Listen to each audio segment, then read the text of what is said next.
When you think of a redemption story for an underdog in Pro Overwatch, what is the first thing that comes to mind for you? Maybe you think of the time when the Shanghai Dragons went on to become stage champions after taking down the New York Excelsior, Vancouver Titans, and San Francisco Shock. Or perhaps you remember Runaway's improbable comeback victory over Kongdu Panthera. Regardless of what game you think of, the narrative is likely the same. The team who pulled off a seemingly impossible win or title run was probably being counted out by a majority of non-believers. These are the kinds of matches that warm the hearts of Pro Overwatch fans worldwide. Today we shall recognize and appreciate 5 similar stories from the 2019 Overwatch League season that follow a slightly different narrative. None of these 5 teams we discuss have won a championship of any sort due to their heroics, but instead they will be recognized for slaying a top tier opponent and or having a terrific stage after going winless. This is the redemption arc of the 0-7s. Like with any story, we have to start with the beginning, which means that first up is the Houston Outlaws. After a disappointing end to the inaugural season where they failed to make the playoffs, the Outlaws came into Season 2 hoping to be much improved. And failing out the need for a solid Sombra and Tracer player by acquiring Dante during the offseason would surely help if the meta ever called for his specialty heroes. But unfortunately for Dante and the Outlaws, they did not start the year off they would have hoped to by posting a mediocre 3-4 record in Stage 1. Continuing their trend of underperforming in Map 5s while getting spanked by the NYXL yet again was not a very good look for them. The Houston Outlaws simply didn't have the skill needed to be a strong GOATS team. Dante, Linkser, Coolmat, and Spree were not cutting it on Zarya, and many of the other team members from last year's team looked washed up at certain points. And this trend would more than continue coming into Stage 2. Instead of showing that they learned from their mistakes, they actually got much, much worse. In Stage 2 of 2019, the Houston Outlaws would reach a historic low. Not only did they fail to win a single game out of 7 tries, but the Outlaws also only secured a measly 4 map wins. Getting rolled by the Fusion and Fuel, who are 2 of the Houston Outlaws' biggest rivals, made it even worse. At this point, the situation appeared to be spiraling out of control. No matter what Houston tried, nothing seemed to work. They used all sorts of different lineup combinations to try and fix the problem, but it was no use. Jake, Linkser, and Dante could not flex onto the Brig and or Zarya role to save their lives. Meanwhile, Spree Zarya lost its edge compared to last year, and do I even need to start with Raucus and Coolmat? They were the definition of washed up. After finishing the halfway mark of the season with 3 victories to their name, the Outlaws would spend their entire All-Star break trying to figure out what went wrong, and more importantly, what they could do as a team to turn around their season before it was too late. The Outlaws needed a change, and to start off Stage 3, the Outlaws decided to take a page straight from the Shanghai Dragons book by opting to sit their off-tank and have Dante come in to play Sombra instead, while also incorporating more DPS into their comps. The Outlaws would have 2 good challenges to test if these changes would be effective, the first of which came against the NYXL, and while they would fall short in a Map 5, it was obvious to fans that something felt different about the Outlaws. Then they showed us all that their standout performance against one of the league's best was no fluke by pulling off one of the greatest upsets of 2019 against the San Francisco Shock. The Shock, who slayed the gods of GOATs known as the Vancouver Titans, won the Stage 2 finals, and at a golden stage, were taken down by a team who came in last place just 1 stage ago. While this game was pretty close, the Outlaws were able to fully exploit the Shock's weakness to Sombra using their Sombra extraordinaire Dante. His godly Sombra play made the lives of the Shock players a nightmare. He had an all-time great performance, but it wasn't just Dante who was looking good. The team as a whole didn't seem so washed up anymore. Raucus, who was considered to be a bottom-tier flex support in the league, was popping off like a madman. Jake and Linkser also appeared to be more comfortable on their roles in GOATs, and they felt right at home when playing DPS. The Houston Outlaws were back, and they rode this momentum of a big win against a strong opponent all the way as they finished Stage 3 at 5-2 while clinching their first playoff berth in over a year. While their run would come to an end at the hands of the Vancouver Titans in the first round of the playoffs, there was no doubt that the Houston Outlaws had made a comeback. And while things don't look great for their overall playoff hopes right now, they were still able to redeem themselves after a winless stage by bouncing back strong while taking down the Stage 2 champions. And along the way, Dante proved his worth while the rest of his team showed that they aren't quite ready for retirement just yet.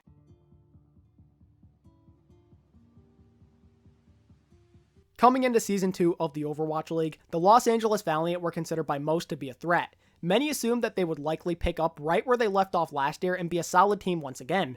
Although they let their star DPS player soon go play for the Paris Eternal, they still had retained the rest of their core that found them so much success last year. Although more teams had been added, it seemed like a no-brainer for the Valiant to be a top 10 team at the very worst, but their destiny and head coach would have other plans for them. As Season 2 got underway, Coach Moon decided it would be in the best team's interest to make some major changes. Although it failed to find them any sort of success last year, Kariv would once again be moved from flex support to DPS. Meanwhile, Izayaki, who the team was very high on, would assume the role of flex support. But the support line changes wouldn't end there. Kuki, who fans originally believed was brought onto the team as a backup main tank, ended up playing over Custa on the main support role for a majority of Stage 1. The Valiant had made some changes to their team in the past and were able to find great success with them. Their Stage 4 title and top 4 finish in 2018 is proof of this, but this time would be nothing like Season 1. Their first 3 games of Stage 1 would all end in heartbreaking fashion after falling just one map short of a victory in all 3 of them.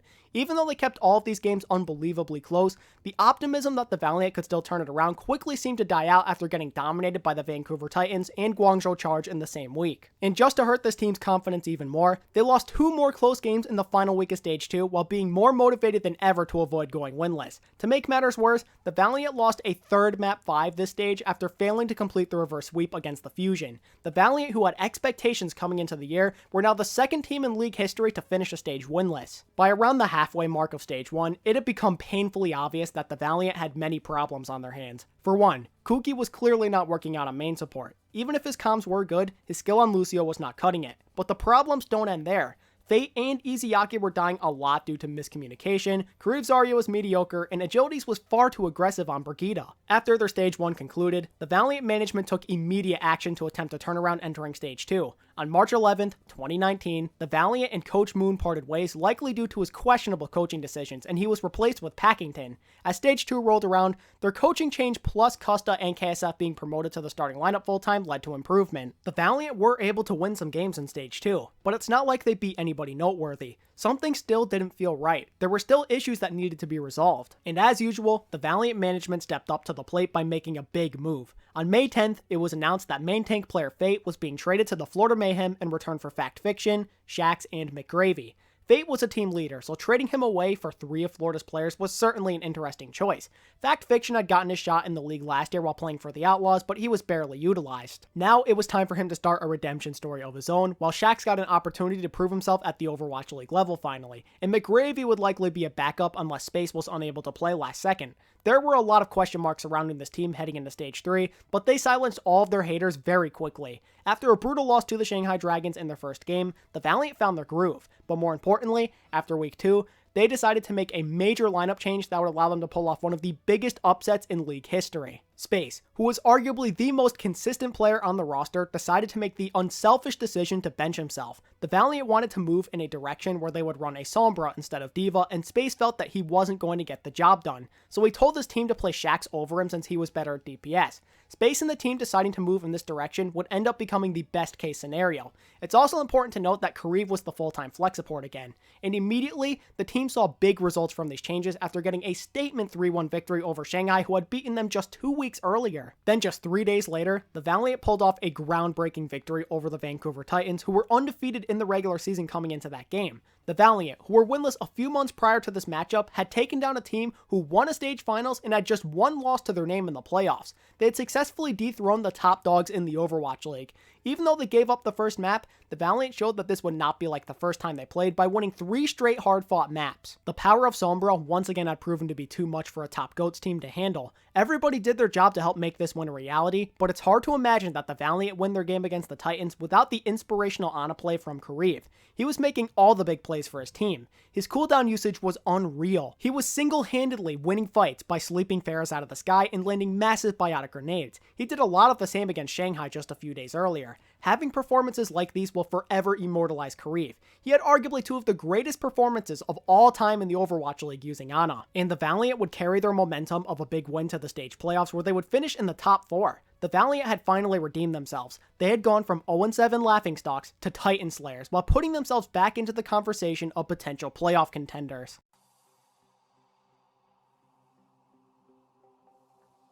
Entering the 2019 Overwatch League season, it was announced that 8 new expansion teams would be added, one of which was the Toronto Defiant.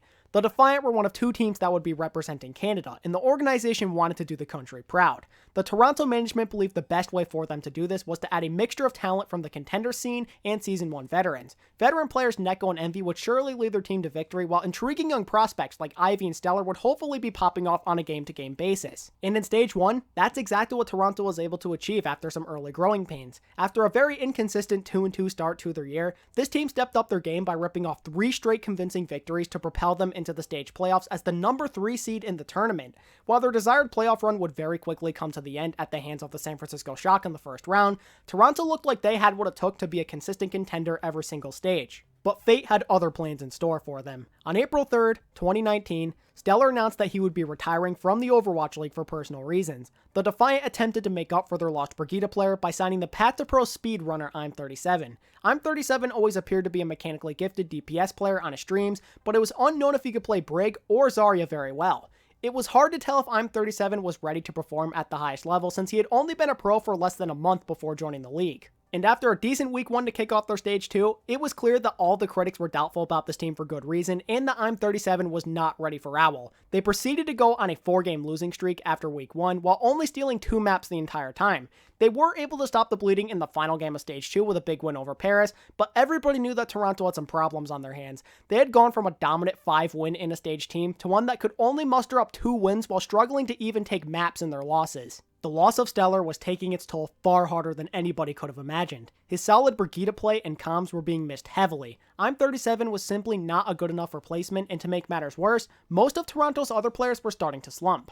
Ivy and Yakpung in particular did not look like the same formidable duo from stage 1. After drastically underperforming to end their first half of the year, Toronto decided to make a big-time change. On May 31st, it was announced that the tank duo of Sharik and Gods were being promoted from the Montreal Academy team and that the Defiant were transitioning from a full Korean roster to a mixed one. This was a first. No team in league history had ever transitioned from a full Korean roster to a mixed one with Western players. But although the team was looking a bit different, the results were still the same. Wins were hard to come by. In fact, this stage was going even worse than the last one. No new lineup combination seemed to be helping them in their quest to turn their season around. Then, on June 28th, the Defiant decided to add some Western talent to complement Sharik and Gods by promoting the Season 1 veteran Logics from their academy team and the famous Canadian superstar Mangachu. It's also worth noting that back on June 18th, the Toronto Defiant decided to fully commit to Gods by trading away Envy to the Shanghai Dragons since he wasn't comfortable playing in an English-speaking environment. But anyway, Logics had finally gotten another opportunity to dominate the competition at the highest level, while Mangachu had finally fulfilled his hopes and dreams of one day making it into the league. The happiness and excitement was short-lived, however. Although they made some highlight-worthy plays here and there, Logics and Mangachu were not enough to save this team from a winless stage. After doing so well in stage 1, the Defiant had undergone a massive collapse by posting a 2-12 combined record in the next 2 stages. Playoffs were starting to look grim for this team, but Toronto and their fans probably didn't even care at this point. All they really wanted was to see their team get a win again, and after a rough beginning in the first week of Stage 4, everybody finally got what they wanted. In what was being considered an easy win for the Shanghai Dragons, Toronto showed that this was not going to be a walk in the park. But they did more than just give Shanghai a hard time. They beat them. They upset the Stage 3 champions who successfully took down the NYXL, Vancouver Titans, and San Francisco Shock back to back to back. And like with all of these stories, there was one unsung hero that made it all possible, and that man was Logics. To put it lightly, he put on a show. His Widowmaker and Recruit went unrivaled. Even the likes of Diem, who many people consider to be a top hit scan in the world, was at his mercy. It took nearly 2 months of pain and suffering, but the Toronto Defiant had finally won their 8th game of the year. However, it would seem that this turnaround has come far too late, as the Defiant find themselves in a situation where making the play-in tournament is all but impossible. But even so, Logics and Toronto were both able to make it up to their fans for a horrible Stage 3 by upsetting the stage champs, while also giving hope for next year.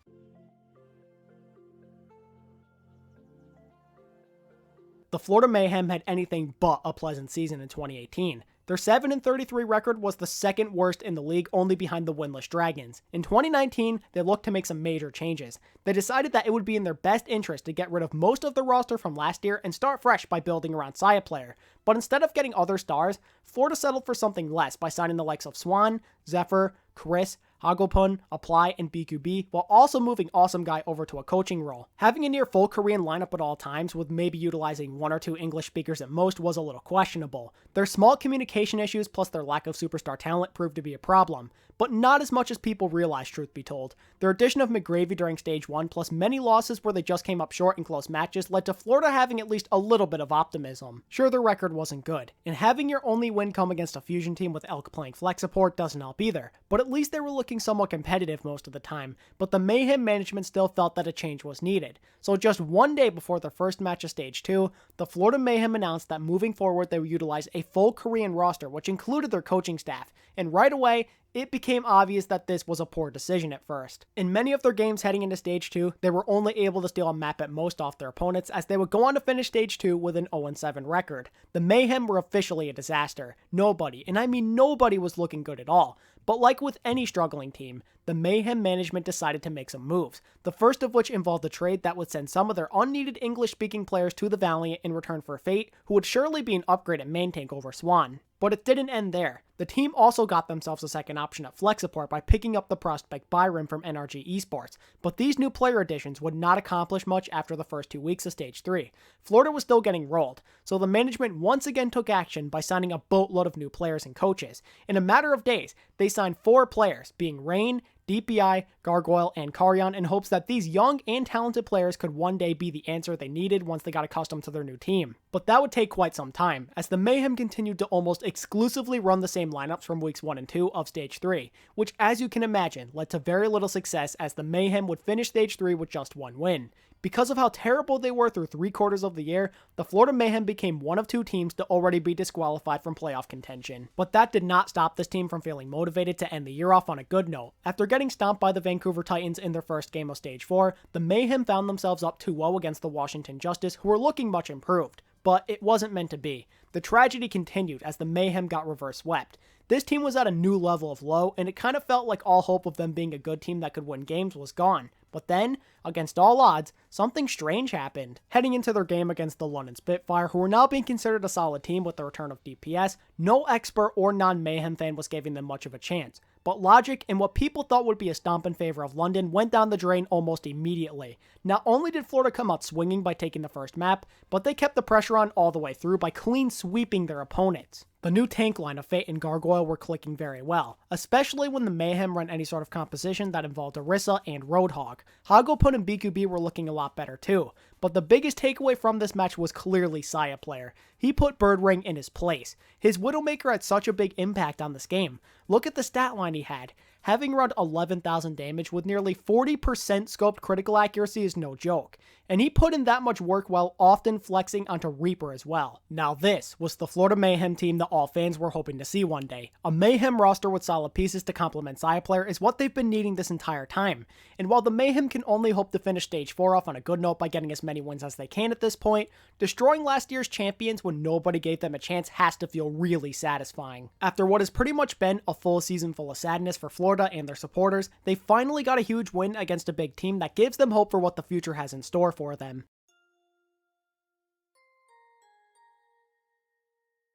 As the 2019 Overwatch League season rolled around for the newly added Washington Justice, the common consensus was that they would likely be terrible even with a great coach like Wizard Young in charge. Janice, Otto, Corey, and Guido were among some of the big names they signed, but it was believed that the GOATS meta would be a tough challenge for them to overcome, and that it was. Their underperformances in many of their games showed that they were not nearly as good on GOATS as many of the other teams in the Overwatch League. The only win that Justice managed to scrounge up was in Stage 1 against the unimpressive Florida Mayhem. Fingers were not being pointed at one singular player during this rough stretch for the Justice. Everybody had to share some of the blame. Janice was not on the same page with his teammates, Sansan was inconsistent, Corey and Otto were at the bottom tier in terms of Zarya's and Briggs respectively, and the support line was mediocre at best. And just one day after the stage ended, the Justice decided to trade for the former NYXL main support Arc. While Arc had been on the bench for the NYXL during Stage 1, the man was a top 2 main support in the league last year, so even if he was a little worse on Lucio compared to his Mercy, he would still be much better than Phosix ever was. With Arc having very solid English and past experience with Janice and Wizard Young, Arc appeared to be a perfect fit on a Justice roster that was in desperate need of some help. But just acquiring Arc would not be enough. There were still far too many issues with their other positions to suddenly make drastic improvements, and Arc himself wasn't doing too hot to start. Washington suffered 4 straight brutal losses to open the gates of Stage 2. They were still bad. no amount of coaching seemed to help their struggling players fix their bad habits. It was then that the Justice decided that Guido was simply not getting the job done. They needed to finish their support line rebuild by finding themselves a solid flex support player, and with the San Francisco Shock having Sleepy rot away on the bench in favor of Violet, the Justice took their shot and traded for him. But even with an upgraded support line, there was still a lot of work cut out for this team. But luckily for the Justice, they were able to just barely avoid going 0-7 as Sleepy motivated his teammates to reverse sweep against the Boston Uprising by offering them ice cream if they won. This silly gesture showed that Sleepy could be the leader this team so desperately needed. Although they still weren't good, at last it kind of felt like the Justice were moving in the right direction and were possibly looking to improve a little bit in Stage 3. Or so their fans thought. Corey, Otto, and Janice were still not getting the job done when playing traditional GOATs. Even the inclusion of Sombra and more DPS compositions was not enough. They lost nearly every game without even taking a map. Saying they struggled in Stage 3 would be putting it nicely. To put it simply, they were getting rolled left and right. The Justice, at the end of the stage, had officially joined the 0-7 club. There would be no Week 5 miracle this time. They were terrible. The Justice secured only 2 map wins in 7 games. After such a pathetic performance in Stage 3, the Justice were officially eliminated from playoff contention. But coming into Stage 4, the Justice were given new hope for 2 reasons. For one, due to the 2-2-2 lock, GOATS was now dead, so their DPS could finally shine. And 2, the Justice had gone out and signed a brand new tank duo who went by the name of Losich and Elivote. With how much they dominated in the contender scene, the Swedish tank duo could have been a serious upgrade for a struggling Justice team. But it wasn't meant to be this year. Visa issues would keep both of them from making it to the league before it ended this year, so the Justice would be forced to carry on with the same team. But strangely enough, that team who was seen as nothing more than a league bottom feeder started to string together some wins to start off Stage 4. In a matter of 6 days, the Justice had doubled their season win total with victories over the Defiant and Mayhem. Their understanding of the Bunker Sniper and May Reaper meta appeared to be very good. Corey and his DPS partner in crime Stratus were killing it, and the Justice tank line looked far more comfortable on Orisa Hog than Ryan Diva. Ark was starting to look more like a Season 1 self as well. Then there's Guido, who earned the starting job back and has been making sure to not have his coaches regret this decision. Even though they only beat 2 weak opponents, the Washington Justice looked like a new team. But how good were they really? Well, their first big test would come only 3 days after their win against the Florida Mayhem as they took on the Vancouver Titans. Like with any other underdog story, almost every non-believer wasn't giving the Justice much of a chance. But, just like with every other story we've covered in this video, the haters were once again proven wrong. After just one map, it was obvious that the Justice knew how to execute better in this meta, and that was the theme that would be present for this entire set, as the Washington Justice would deliver Vancouver their second ever loss in the regular season. And it's not like this game was close either. It was an absolute stomp in every way you could imagine. Corey was the big reason why the Justice played so well though. He carried. He made Hurek look like a total scrub. Corey, without a doubt, had one of the most dominant performances on Hanzo in the history of Overwatch esports. On the series clinching Hollywood win, Corey posted the second most final blows in a game in league history, and his overall stats on Hanzo for the set are awe-inspiring. Corey, his partner in crime Stratus, and Ark had standout performances, but everybody in general did their job. It was a team effort like in any other win. But what potentially makes this upset more heartwarming than any of the others has to do with the overwhelming positivity of the Washington players. Even after playing terribly all year long in the GOATS meta and finding out they were eliminated from playoff contention, those players kept smiling through it all. Everybody continues to laugh and joke anyways. Corey and Stratus in particular seem to know exactly how to lighten up the mood with their onstage antics. You can tell how genuine it all is too. In the post-game interview after their win against the Vancouver Titans, Stratus and Corey made it very clear how happy and excited they are to work together with their team on stage every single game. No matter what hardships they face, nothing can take that away from them. And that's part of the reason they're so dangerous right now. The Justice don't have to play for anything at this point other than to just have fun, so there's zero pressure on them. That, and how good they are in this meta, makes them a scary opponent for any team who is still trying to fight for a playoff spot. Whether the Justice pull off an undefeated stage or not, them constantly smiling and staying positive, even though they have a bad record, should be an inspiration to all of us.